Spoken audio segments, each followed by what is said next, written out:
I wonder how many people have ever heard about the CIA's human experience with mind control. So this all happened in like the 50s and 60s, and even a little bit in the 70s. I think it was dismantled in the 70s. I kind of glanced over this argument or this document a little bit. I have heard about this, and like I said, I haven't really done a deep dive in it. I've been infatuated with government hooligans and goofy experiments that they've done in their history. Ooh, close up. Mainly because as I get older, the less I trust anything, especially the powers that be, the government, the 1%, the 1% of the 1%, any media, especially mainstream media. It's all bullcrap. They all lie. They all try to control every single thing that we do and every single thing that we think. So I don't have a problem understanding and seeing and believing that they are lying. But it's weird things that they've done in the past that you can see correlates with things that they've done today. And I think that this is one that kind of goes in that kind of route. Uh, conspiracy theories. You call it a conspiracy theory. Call me a conspiracy theorist. I don't have my tinfoil condom anymore. I think it got thrown away. So maybe I am. Maybe they came in and dosed me with some dumb juice, and I'm just this crazy conspiracy theorist that thinks that our government's out to get us and nothing that they do is right. And you're probably wrong. I'm probably right. And I have evidence to suggest that I am right. I don't think our government is here for us, and they shouldn't be. They should be there because of us. That's the way it was written. That's the way it was developed. Was they are there to work for us, not them work, not the other way around, where they're there to help us. I think that's a really scary thought and a really scary sentiment that the liberals really are pushing, that daddy government is here to protect and serve us when it should be the other way around. They work for us. And you shouldn't be going in there at a $150,000 salary and come out multi-billionaires or multi-millionaires. Sorry.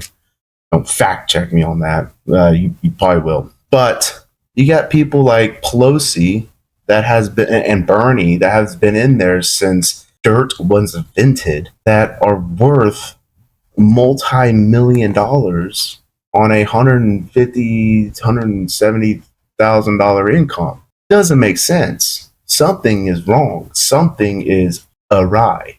So I kind of went off on a little bit of a tangent there, but I think that a lot of stuff that has to do with this specific topic, the MK Ultra, goes into a lot of the stuff that you're seeing today. And I'll make the correlations. No, the government still isn't feeding us LSD, which they might be. Who knows? They're finding all kinds of goober stuff in our food, and there's all kinds of bioengineered ingredients and whatever the freak that means.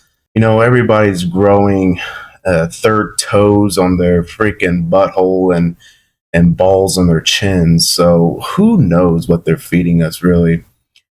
But this right here, the MK Ultra, it goes back to the 50s, 3 days after a speech decrying Soviet tactics. And like I said in the last one, it seems like every time we do something really, really weird, like paranormal studies and psychics to battle intel and shit like that, it always seems to go back to the Russians. So it's like Putin and his predecessor are over there like, all right, what can we do? It's like they're playing this like drinking game. Take a shot every time we can make America do something absolutely retarded, and we'll laugh at them. Because every time they do something, we immediately, we take it And then we go Super Saiyan with it to take it to like a retarded level. Anyway, to battle Soviet tactics, duels approved the beginning of MK Ultra. Sounds like a it sounds like a power move that Deku would use, or in My Hero Academia, MK Ultra. Anyway, a top secret CIA program for covert use of biological and chemical materials, American values made for good rhetoric, but duels had far grander plans for the agency's Cold War agenda. The Cold War really brought out the retard in our government prior to the last 10 years, 20 years maybe. MK Ultra's mind control experiments generally centered around behavior modifications via electroshock therapy, hypnosis, polygraphs, radiation, and variety of drugs, toxins, and chemicals. These experiments relied on a range of test subjects, some who were freely volunteered, some who volunteered under coercion, so voluntold, and some who absolutely had no idea they were involved in a sweeping defense research program. From mentally impaired boys at state school to American soldiers to sexual psychopaths at the state hospital. MK Ultra's program often preyed on the most vulnerable members of society.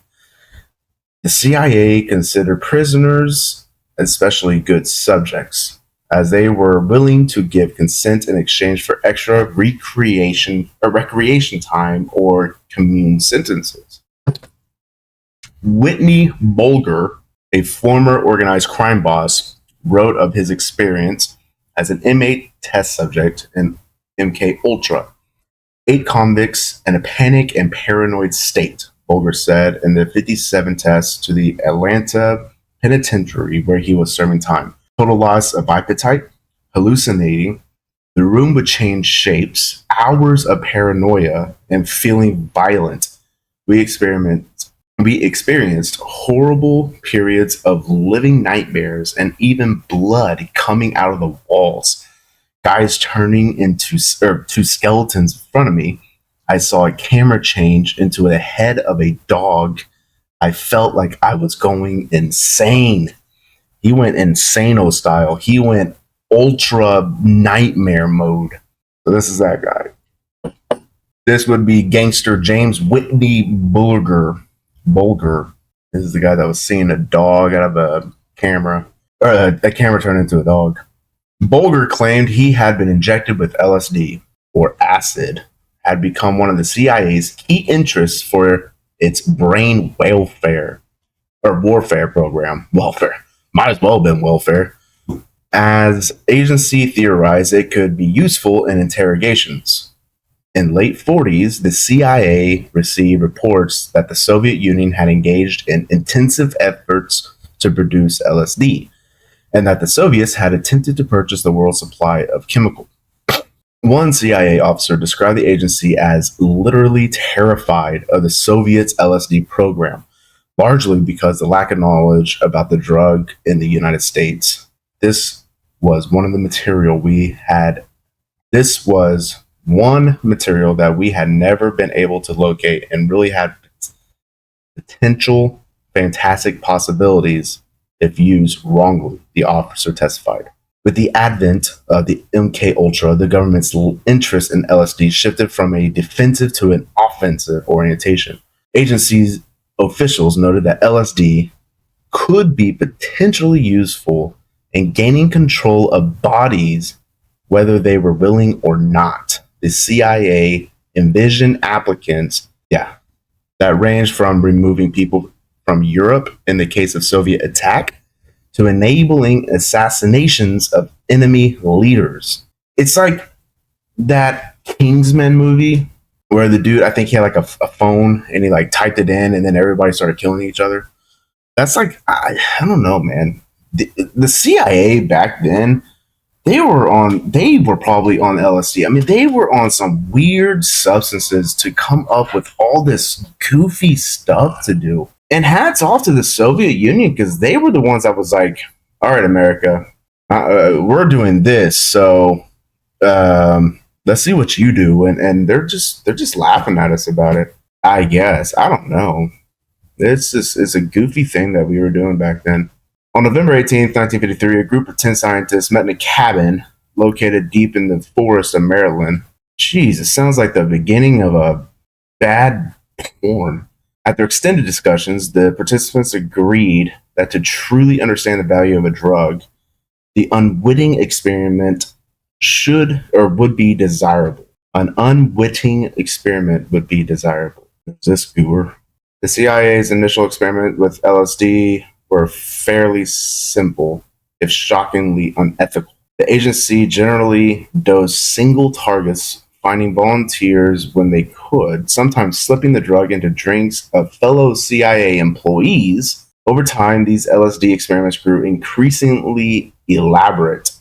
It's like the ultimate hazing in the workplace. Perhaps the most notorious of these projects was Operation Midnight Climax. Oh boy.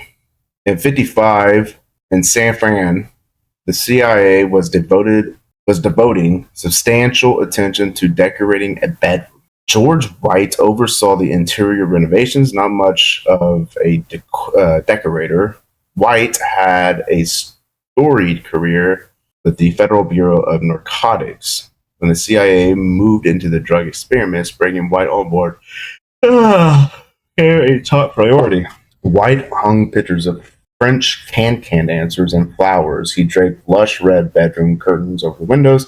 He framed a series of posters with black silk mats for middle-aged drug bureaucrat. Each item evoked sex and glamour.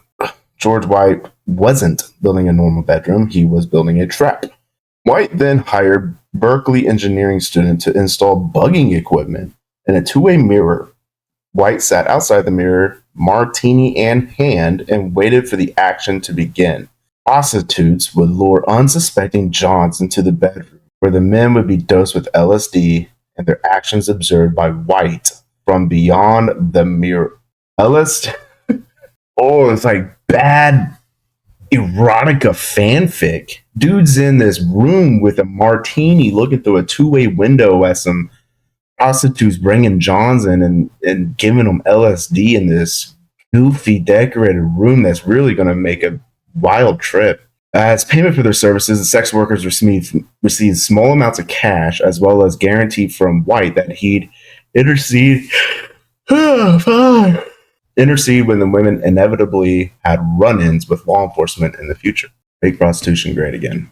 There's the martini sipping weird creepy guy. Though the CIA piloted these safe houses as a stage for testing the effects of LSD, White interest shifted to another element of observation: the sex. You don't say. Goober comes in wanting to watch LSD freak out and decides, hey, watching sex is actually giving me a little bit of a semi-chub, so let's focus on that instead. The San Fran house became the center of what one writer called the CIA cardinal operations, as officials began asking new questions about how to work with prostitutes, how they could be trained, and how they would handle state secrets. The agency also analyzed when the course of sexual encounter information could be extracted from a source, eventually concluding that it was immediately after sex. Perhaps unsurprisingly, much of White's actions were driven by pure voyeurism. I toiled wholeheartedly in the vineyards because it was fun. White later said. Where else could a blood-red American boy lie, kill, cheat, steal, rape, and pillage with the sanction and blessing of the All Highest? So this weirdo, again, taxpayer paid, and CIA employee, developed this brain blast of an idea to get prostitutes to bring dudes into this creepy room and give them LSD so that way he could observe the LSD reaction on unwilling and unknowing participants. And then he was like, you know what? I kind of like watching the sex part. And then he's like, you know what? We're getting more information out of these dudes after sex. So forget the LSD. Let's just make prostitutes our main way of getting information.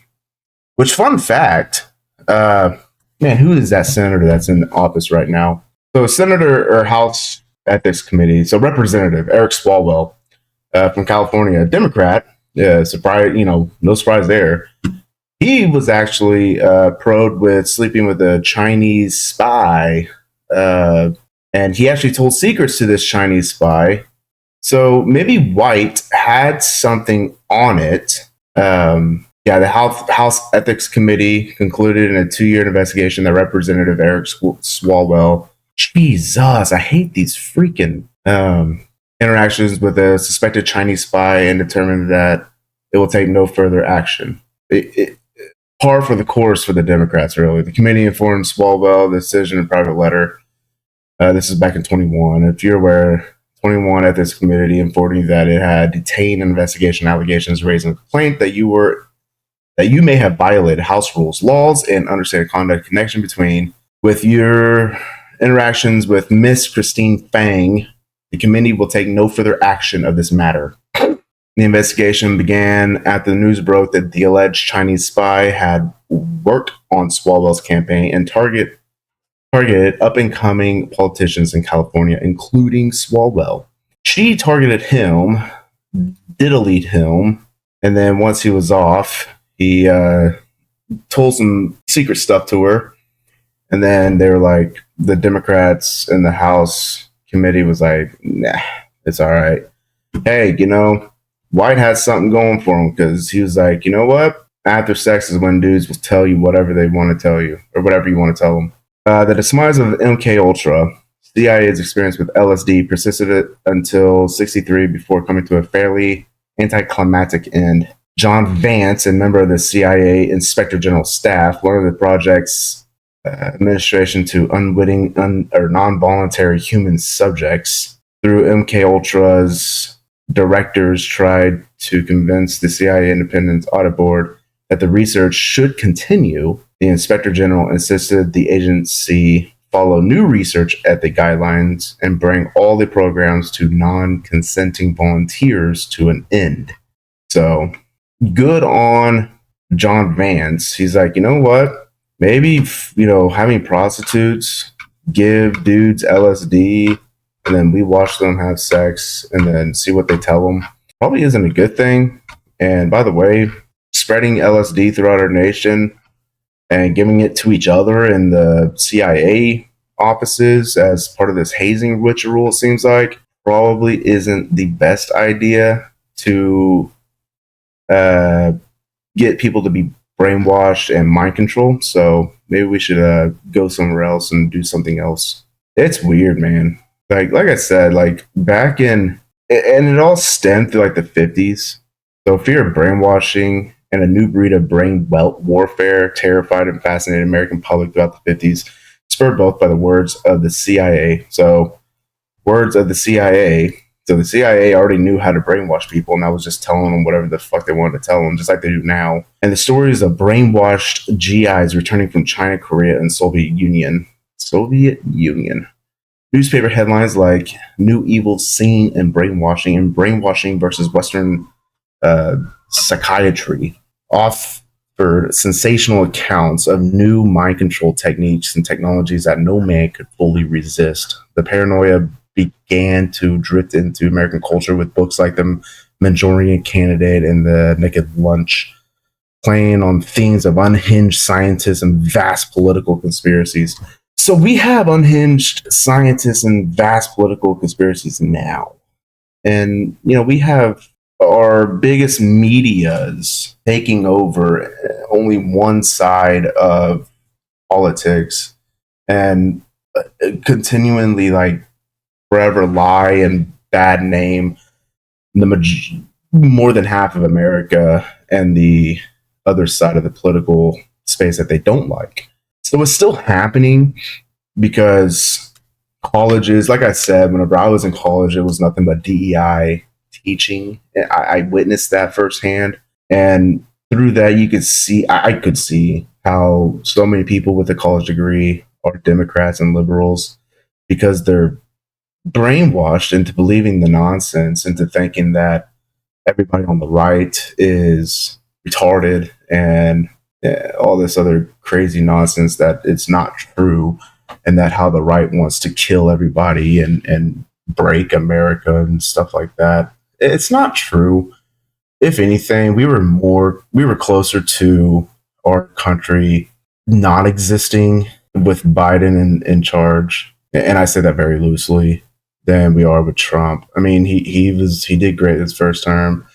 I still I'm still kind of optimistic that he'll do great this term. There's some goofy things that's happening. I'm not smart on the whole tariff thing. It sounds good, but again, I don't know the full ramifications or anything of it. I don't think we've never seen this in our lifetime. It's like my generation, millennial. But what's funny is, and this is kind of going off topic, it just kind of goes into like the brainwashing thing. It's interesting to see how things play out in this space, especially like as a millennial. We've seen the shifts of the left so many times in just our lifetime. And every time they shift, they make it seem like what they had said before never happened. There are clips, and you can go watch Osmond Gold or whatever. He has a clip on it now. But there's clips out there of Pelosi making very, very good arguments back in 1995 on tariffs, reciprocal tariffs, just like Trump is doing right now. There's clips of Elizabeth Warren wanting Doge, basically back in 2012 or 2012ish, 10, 12. She's saying that if there's fraud, we need to sniff it out and get rid of it. There's clips of Obama saying the same thing. He actually put Biden in charge of that back in like 2008, 9. He basically made Biden the Doge head of that time frame to go over every single agency and find the overexpenditure, the waste, and cut it.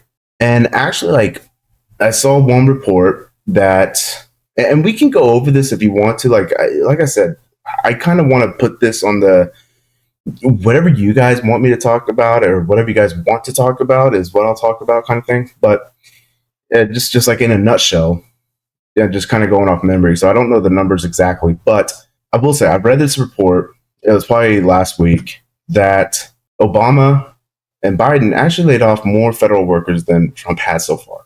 They laid off a bunch, and nobody said a word, because it doesn't matter what Trump does. He literally could find the cure for every cancer known to man, and the left will still hate him and demonize him for it and say that we need cancer. Just like these illegals that are in here, the illegals that are killing and raping and all this bad crap, trafficking and drug running. He's deporting them. And then you have freaking brain rotted Chuck Schumer over there saying we need those people back. But why? It's because no matter what, they have to go against Trump. They cannot agree with Trump. And that's what I was saying about an echo chamber. It sounds more like a cult when you look at the liberal party of today than the conservative party. Yes, there are a lot of things I agree with the conservative party, obviously, because I am a conservative. However, I don't believe in everything they stand for. I could find things that I don't agree with them with. For instance, I don't agree with them fully with the J6 blanket pardons for all the people in J6. I think was wrong. I think that was very wrong. The people that did not do anything other than walk around, and they were invited in. I mean, the Democrats will never admit that, but there is video evidence. They don't want you to believe what you see with your eyes of the security guards letting them in. So the people that just walked around and just looked around and peacefully protest, yeah, pardon. The people that actually stole something, the people that actually broke stuff, they should still be in jail. And the same goes for BLM, for Antifa, for the Tesla riots. The people that are actually breaking the law and actually destroying stuff, actually committing crimes, should go to jail. You want to talk about inciting violence? AOC, uh, Maxine Waters, Elizabeth Warren, Chuck Schumer, they've all incited violence, which is against the law. Freedom of speech, I am a freedom of speech absolutist, but you cannot incite violence. A call to violence is illegal. That is saying, I am going to kill you. That's a threat. You can't actually do that lawfully. Calling for the death of someone, calling for the destruction of things is an incite of violence. That's not protected under the 1A. Saying that you don't like or don't agree with, that's protected. And I agree with that. So I think that kind of tying all this together, the MK Ultra program sought to mind control Americans into being warriors for America and defying Soviet Union because they were scared of the Soviet Union. It was during the Cold War era. However, I mean, they used LSD, they used sex, they used other things. That was, electroshock therapy, hypnosis, polygraphs, radiation, all kinds of goofy stuff. But I see it today as the mainstream media, as Google, as YouTube censoring, because it's crazy how my videos only have maybe one like across YouTube, but at Rumble they have a lot. Well, not thousands, but they get more traffic on Rumble than they do on YouTube. YouTube has more people, so how does that make sense?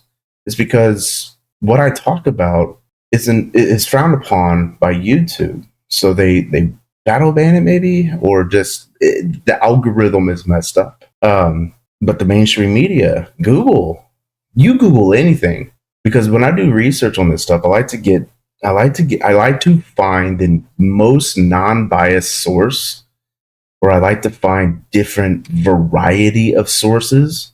And on Google, every single time I Google anything, as far as the research I do for these videos, I have to go to the 10th page, sometimes the majority of the time, at least 6th page, before I find something that is not a strictly democratic, liberal outlet, just to find a difference of opinion. So you want to say that people aren't being mind controlled in this country, just like they were back in MK Ultra days. It's just a different way of doing it. It's a different drug. It's the media and the big tech companies versus LSD. But big tech, it is a drug, especially for millennials, Gen Zers, upcoming Gen Alphas. It's still there. So kind of bringing that old 50s LSD, MK Ultra, 2025, it all mashes together. If you understand the history of it, you will understand the implications of it happening today.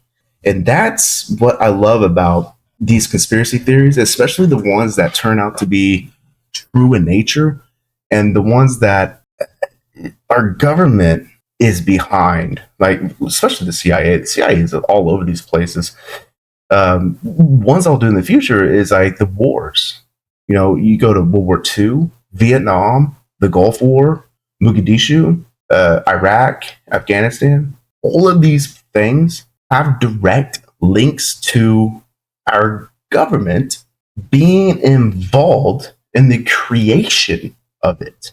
And there's evidence of that thanks to the Freedom of Information Act. It'll be a big saga that I go through. So if you want to see that next, just let me know, because I'm looking forward to that one, because it's one of those things that you look in history, you're going to see what's about to happen. And people just, they're not opening their eyes to what's actually happening in real life.